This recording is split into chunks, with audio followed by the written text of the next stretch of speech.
Bonjour à tous, bienvenue dans les jardins de l'Orangerie des musées de Sens. Nous sommes aujourd'hui en présence de Ulrike Seiboth et Ingo Fröhlich pour parler de l'exposition « Je dessine le temps, tu peins l'instant » qui va ouvrir ses portes au 12 juin.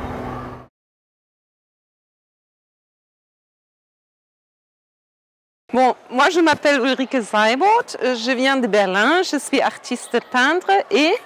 Ingo Fröhlich, je suis dessinateur. Et pour le cher public français, je vais faire la traduction pour Ingo et veuillez excuser mon français un peu faible, mais je vais donner mon mieux. Yeah. On est très content de pouvoir faire cette exposition maintenant, ici. Et en fait, Ingo Fröhlich et moi, on travaille depuis 10 ans ensemble. Ingo en tant qu'être dessinateur, moi comme artiste peintre. Et on est très intéressés de ce jeu artistique, d'avoir deux positions différentes dans l'art qui peuvent très bien se rencontrer, dispatcher, re-rencontrer. On trouve ce jeu entre lignes et couleurs très intéressant. Il faut dire que j'ai vécu de 1989 jusqu'à 2009 à Lucy-sur-Yonne, en Bourgogne. Et pour ma peinture, c'était vraiment une période assez importante parce que j'ai eu la chance de pouvoir découvrir la belle lumière dans Lyon. Et pour moi, c'était vraiment, ça a influencé mon chemin comme artiste, comme peintre énormément.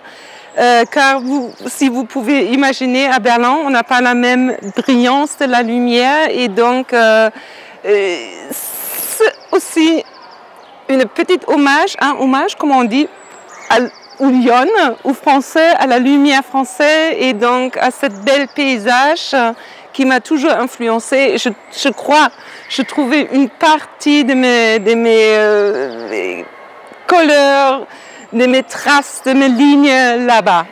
Et je puis l'importer à Berlin et réemporter à Sens aujourd'hui.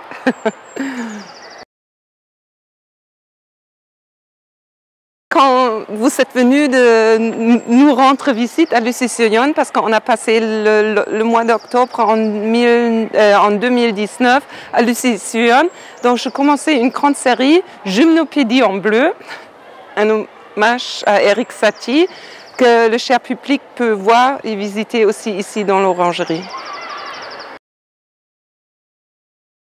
Ephemerer Eingriff sein, der auf die Architektur eingeht, auf die große Rosette im Seitenportal. Ich werde es... Ja. Donc Ingo, il va créer une œuvre d'art où il se laisse éphémère, où il se laisse inspirer par la grande rosette de la cathédrale. Ja, technisch mit einem einfachen Kreidewagen, wie er üblicherweise auf Sportplätzen benutzt wird. Donc Ingo, il va utiliser un petit chariot qui est utilisé normalement dans des stades de foot ou dans des stades de tennis, avec une technique simple, éphémère, parce que bien sûr, en face d'un immeuble comme ça, une cathédrale comme ça, c'est pas possible pour nous les artistes. Il faut aussi respecter vraiment au fond de notre cœur un bâtiment comme ça, et donc ça va bien sûr être un dessin éphémère qui va toucher un peu cette grande période du temps de 1000 ans, et donc Ingo, il va avoir créé un clin d'œil dans la ligne, dans le fil de temps avec son dessin. Merci. Naya, si vous me posez cette question, ça me pousse un peu larmes aux yeux parce que je voudrais dire c'est un amour. Donc c'est un amour que j'ai quitté il y a 10 ans et donc j'espère de pouvoir retrouver ce amour. Et pour ça, on est très reconnaissante, Nicolas Potier, qu'on était invité ici de pouvoir faire cette exposition parce que, bien sûr, j'ai encore beaucoup de collègues et de connaissances ici dans Lyon et ça me fait trop plaisir de pouvoir montrer mon travail, notre travail maintenant développé plus en 10 ans à Berlin et d'avoir retrouvé ce chemin jusqu'à ici dans l'Orangerie.